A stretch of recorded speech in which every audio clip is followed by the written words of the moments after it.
High friends, welcome to Pranali's kitchen. आज आपण बघणार आहोत चिकन सुक्का मसाला। चिकन सुक्का त्याच्यासाठी लागणारं साहित्य आहे चिरलेला कांदा, गार्निशिंग साठी कोथिंबीर घेतलेली आहे। आपण थोडं तमालपत्राची फोडणी देणार आहोत। अर्धा किलो चिकन घेतलेला आहे मी आणि हा आपला वाटलेला कांदा खोबऱ्याचं वाटलेलं वाटण आहे। त्याची रेसिपी मी पोस्ट केलेली आहे, तुम्ही नक्की बघा। आणि हा आहे आपला मसाल्याचा डबा, त्याच्यामध्ये आपण कोकणी मसाला ठेवलेला आहे। कोकणी मसाल्याची रेसिपी मी पोस्ट केलेली आहे। हळद आहे, राई, जिरं आणि आपला अख्खा खडा मसाला आहे। पण आपण अख्खा खडा मसाला आपल्या फोडणीत टाकणार नाही आहोत, कारण की आपण पूर्ण गरम मसाला करून घेऊन आपण त्याची पावडर आपल्या वाटणामध्ये टाकलेली आहे ऑलरेडी, त्याच्यामुळे पुन्हा फोडणीत टाकायची गरज नाही। आणि फोडणीसाठी तेल आपण आता ह्याच्यात थोडं जास्तच तेल टाकून घेऊ, कारण की आपण ह्याच्यामध्ये पाणी टाकणार नाही आहोत। आपण हे पूर्ण वाफेवर शिजवायचं आहे। आणि आपण आधी याच्यामध्ये कांदा टाकून घेऊया, कारण की मी सांगितल्याप्रमाणे तुम्ही जर डायरेक्ट त्याच्यामध्ये तमालपत्र टाकाल मग ते जळण्याची शक्यता असते। त्याच्यामुळे आधी आपण आपला कांदा टाकून घेऊया। तुम्हाला जर कढीपत्ता वापरायचा असेल तर तुम्ही कढीपत्ता सुद्धा टाकू शकता। तमालपत्र टाकायचं असेल तर तुम्ही तमालपत्र टाका।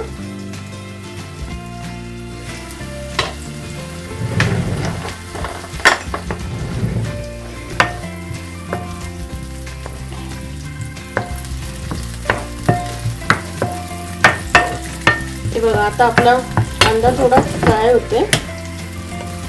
आपण आता इथे बाजूला तमालपत्र टाकून घेऊया। आपण याच्यामध्ये काही फोडणीला टाकणार नाही आहोत खडा मसाला, कारण की आपण आपल्या वाटणामध्ये पूर्ण गरम मसाला टाकलेला आहे।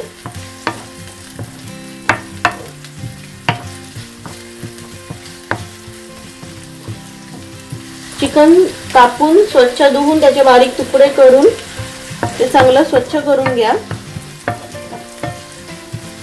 आपण आता याच्यामध्ये थोडा सॉल्ट टाकून घेऊया, म्हणजे जेणेकरून आपला कांदा लवकर शिजेल।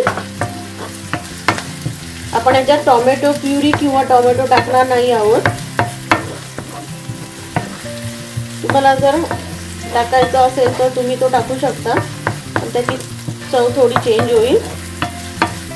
आपण हा छान परतून घेऊया, थोडा लाल झाल्यानंतर मग नंतर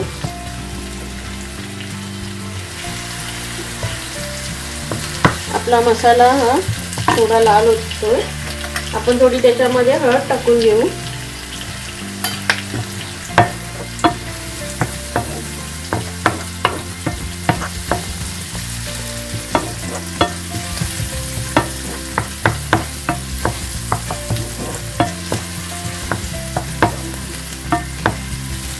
आता आपण थोडासा कोकणी मसाला आहे माझ्याकडे, तुम्ही जरासा टाकून घेते।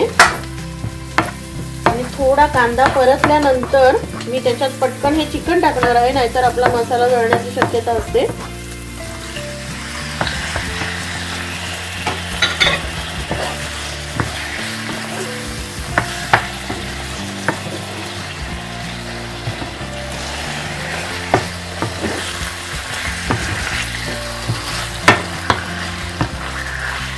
ते छान परतून घ्या की तुमचा मसाला त्याच्या पूर्ण लागेल त्या चिकनला। आपण आता ह्याच्यामध्ये आधी थोडासा मसाला टाकलेला, आता आपण ह्याच्यामध्ये 1.5 चमचा मसाला टाकून घेऊ। ज्यांना कोणाला स्पायसी आवडत असेल त्यांनी थोडं जास्त टाकावं। चिकन थोडं तिखटच छान लागतं। थोडा वेळ हे झाकून ठेवायचं। आपण ह्याच्यामध्ये जराही पाणी टाकणार नाही आहोत, कारण की आपल्याला हे पूर्ण त्याच्या वाफेवर शिजवायचं आहे।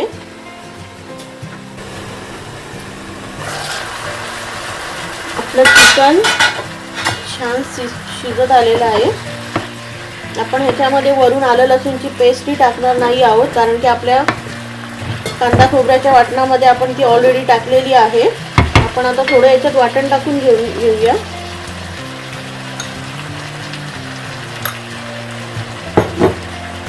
छान परतून झाल्यानंतर थोडी कोथिंबीर टाकावी.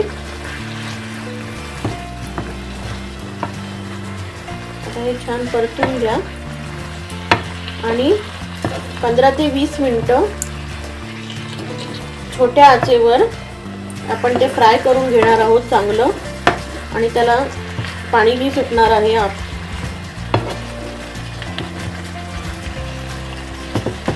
आता आपण हे छान शिजवून घेऊ.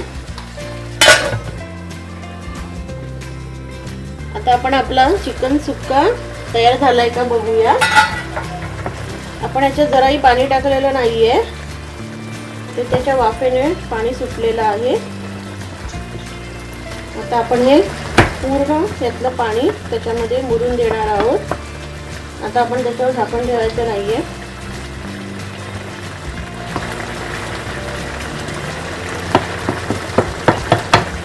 आता पूर्ण मुरून होईपर्यंत आपण हे शिजू द्यावं. आता आपलं पाणी याच्यातलं मुरलेलं आहे. आपण आता त्याच्यावर थोडं मीठ टाकून घेऊया. आपण याच्यात थोडं कमी मीठ टाकणार आहोत कारण की आपण कांदा खोबऱ्याचं वाटण केलेलं आहे, त्याच्यात आपण थोडं मीठ टाकलेलं. मीठ टाकल्यामुळे ते वाटण खराब होत नाही. आणि आता आपण याच्यात जराही पाण्याचा उपयोग केलेला नाहीये. आपण पूर्ण वाफेवर शिजवलेलं आहे ते. हे बघा, याला छान पाणी सुटून पूर्ण चिकन शिजत आलेलं आहे. आपण आता त्याच्यावर थोडी कोथिंबीर टाकूया.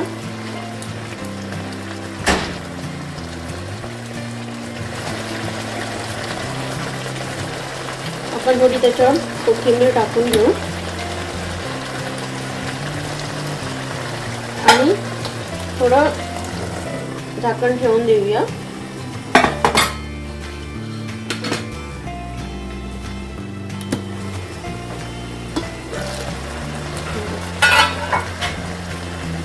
अशा प्रकारे आपलं चिकनचा सुक्का, चिकन ड्राय, चिकन मसाला तयार झालेला आहे. आणि आपण आता ते सर्विंग प्लेटमध्ये काढून घेऊया आणि आपण तो घावण्याबरोबर सर्व करणार आहोत. घावण्याची रेसिपी मी पोस्ट केलेली आहे, तुम्ही ती नक्की बघा. थँक्यू.